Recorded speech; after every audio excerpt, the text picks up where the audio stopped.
Welcome to Entrepreneurs in Fuego, another edition of Entrepreneurs in Fuego where entrepreneurs get naked. Did you know that? I've been naked before. Dude, I've known you for about 35, 36 years. I don't want to say publicly that I've seen you naked because I must have been drunk at that time, but I am pretty sure that I have. Terry Mullane, the business plumber, welcome, my brother. Welcome to you. Thank you for having me. Tell us who you are. By the way, you are I don't want to say the oldest guest that I know. How would I phrase that? I mean, you're the consultant. The longest known guest that I know. And I've known you for how long? Since 1978. That's a long fucking time, man. That's just a long, long time. Yes, it is. Terry Mullane, welcome to the show. Tell us who you are again. So, Terry Mullane, and I have a consulting business called The Business Plumber. Yes. Which I started in the beginning of 2007, had a slightly different name. But then it's been The Business Plumber since 2010 when I was in Charlotte. But prior to that, I spent 27 years in corporate America. And I was basically a fixer. So wherever there was a problem, I got moved. And I had jobs, but then I had fixes that I had to do. All right, let's here's a fix. So I spent 12 years at Lucent Technologies, and in a 5.5 year span, I was responsible every quarter for figuring out what Lucent had sold within itself. So be it Germany to the US, China to the US, and that was a problem that when I took it over, let's just say we were very lucky I took it over. What's the biggest problem that you fixed? Well, that was at one time Lucent had a 8-figure out of balance between its entities. Sounds like a big problem. It was a big problem. It was really, you hate to say it, but in large corporations, it's really related to people not knowing the whole picture. So I ended up learning the whole picture and getting everybody else to understand their parts. 2007 comes around, and of course, were you here in Phoenix at the time? Or? No, I was still in New Jersey. Okay, so you're in New Jersey. 2007 comes around, property prices are coming down, the economy's just, it's terrible. And you're in the safety of corporate America. Well, actually, I left in the beginning of 2007. So Alcatel, a French company, had purchased Lucent, and I learned that I could not really work with their management style. So my choice was take another job with a different company who had offered me a role, or go on my own. And a colleague of mine said, well, if you start a business, we'll give you your first contract. So I took the leap and haven't looked back. That leap, tell me about that leap. Is that how does one take that leap? Because look, as an entrepreneur, and we talked to a lot of people that were in corporate America, much like you, Terry, and they are. It came to a point where they something happened. There's some event in their lives that 4:15 p.m. on a Friday, they're like, "Nah, I'm not coming back again." What was it? I didn't do it on the event. I had, due to financial reasons, Lucent had put in a very large bonus program. And I had children starting college. Right. But in 2006, I was sitting at a pool with my neighbor. My neighbor, you'd call him an entrepreneur. He was a lawyer. Worked for himself, had never worked for any type of firm or anything, and his son was sitting there, and we're sitting there at the pool, and son goes, "Dad, what's the difference between you and Mr. Mullane at work? You have your own business, he works for a large corporation." And the kid's name was Sam, and his father said, "Sam, why don't you ask Mr. Mullane? Because I really don't know, I've never worked in that environment." I said, "Sam, it's very simple." So I looked at his father, I said, "Bill, what was one of the last things you probably did Friday night before you left your office?" And he thought, and he said, "Well, I packed up, I emptied the garbage, and I locked the doors." And I said, "Well, here's Sam, here's the difference.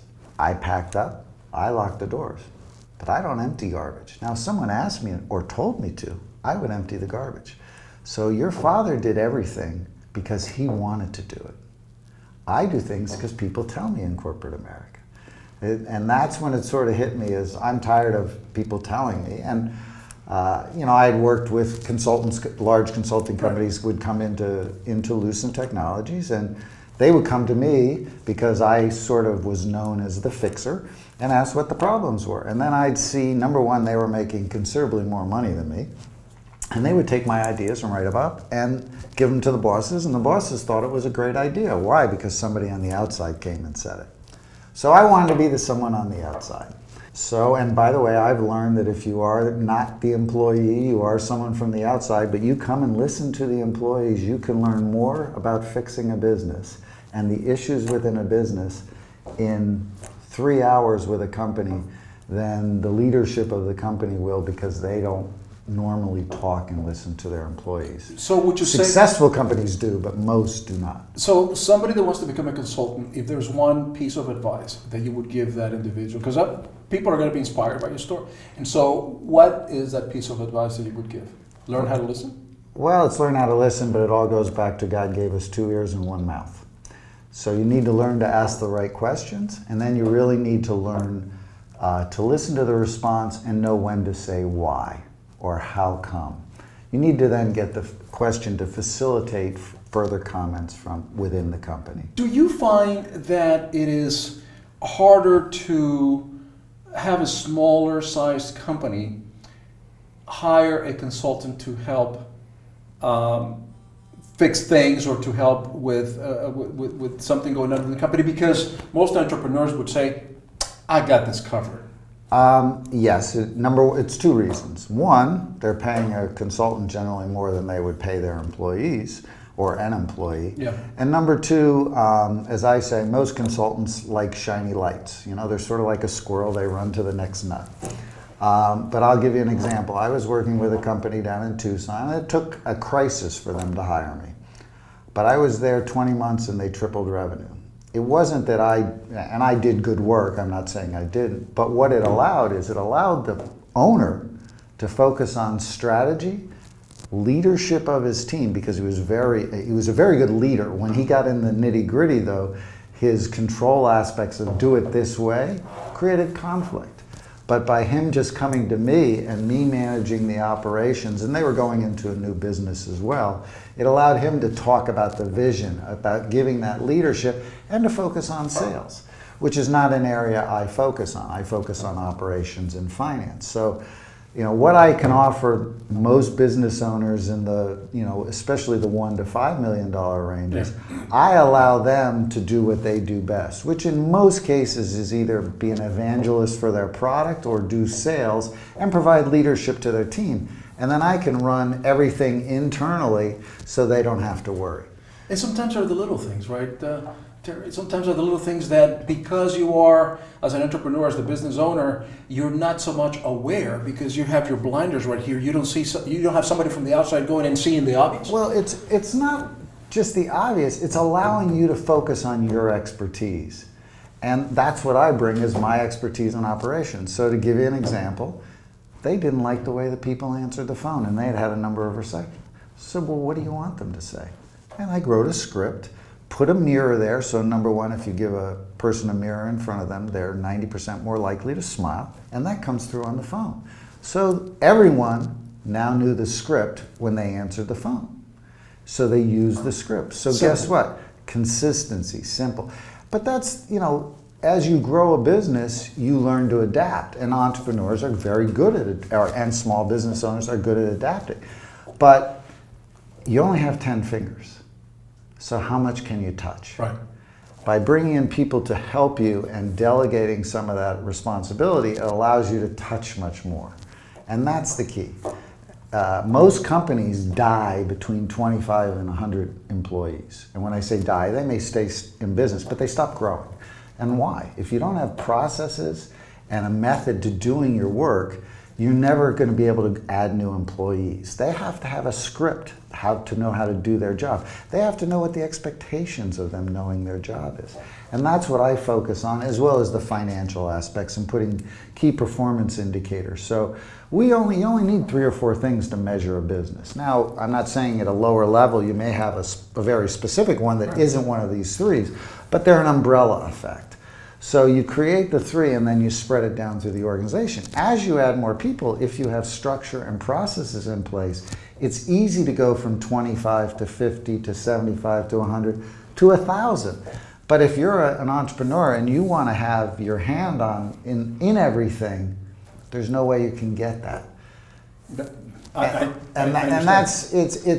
It's the entrepreneurs how to do things. They don't want to do the maintenance, and I'm not a maintenance person myself, but I come in and put the maintenance in. How do you find your business? How do you consult yourself? Because you're a business into yourself. Do you find yourself, hey man, I think that I need to improve some things in my own business? I have a laundry list of things I need to improve, but like the shoemaker with his children not having shoes, I don't always do my own advice. So I get How do you fix it?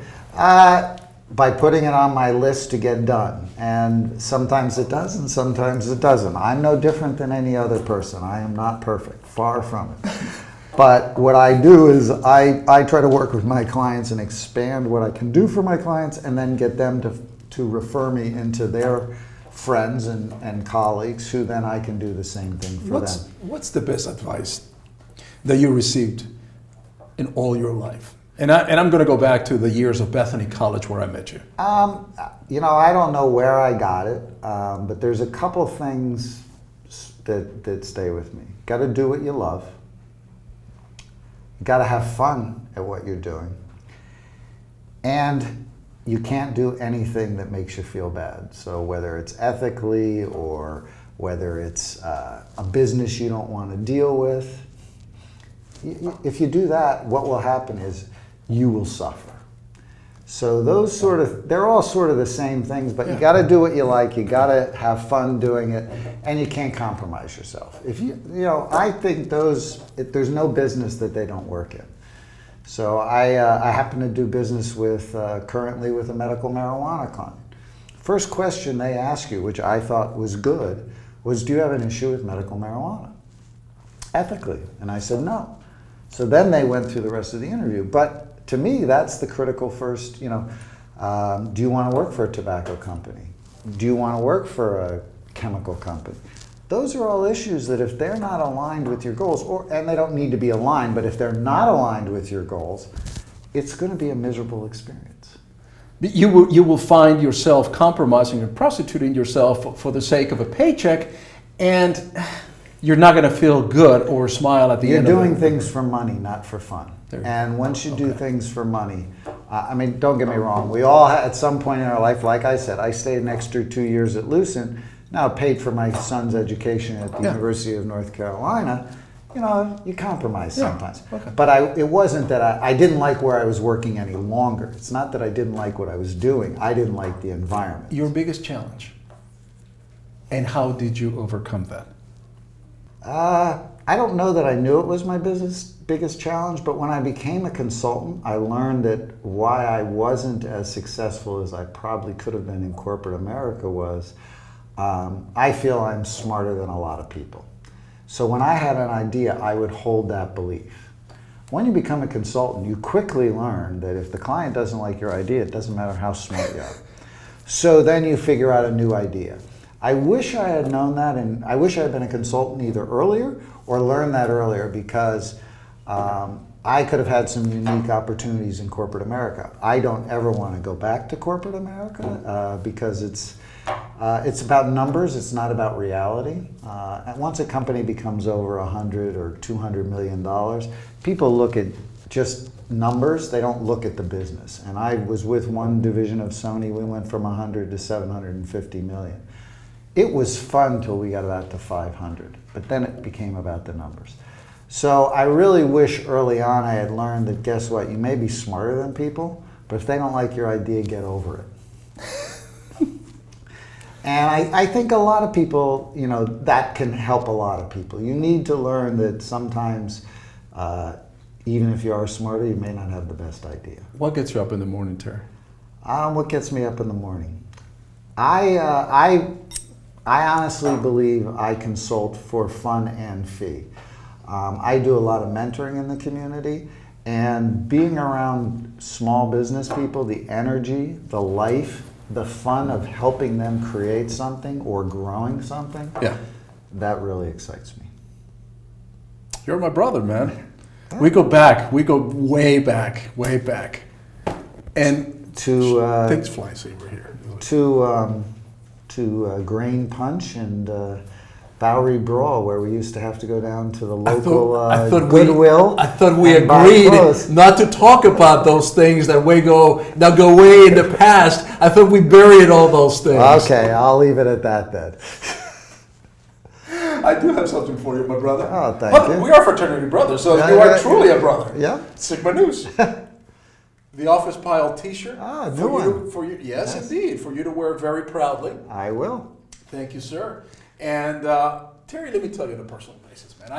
I love you. I've known you for the longest time, probably going back to really when we were babies in the college days and do all the foolish things that we did, irresponsible things. Formidable years, as I call it.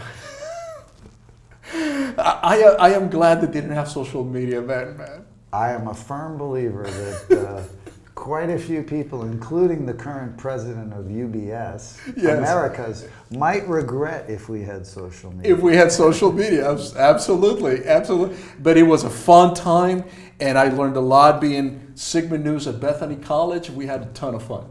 I say the best thing I got out of Bethany College, I mean, I got a very good education, but what I really did is, since it was such a small community, you had to deal with, excuse my language, the assholes. Sure, of course. Because you couldn't avoid them, unlike a big school where you could have. Yeah. So we learned to deal with every personality and type person in a very cloistered environment where you had to get along.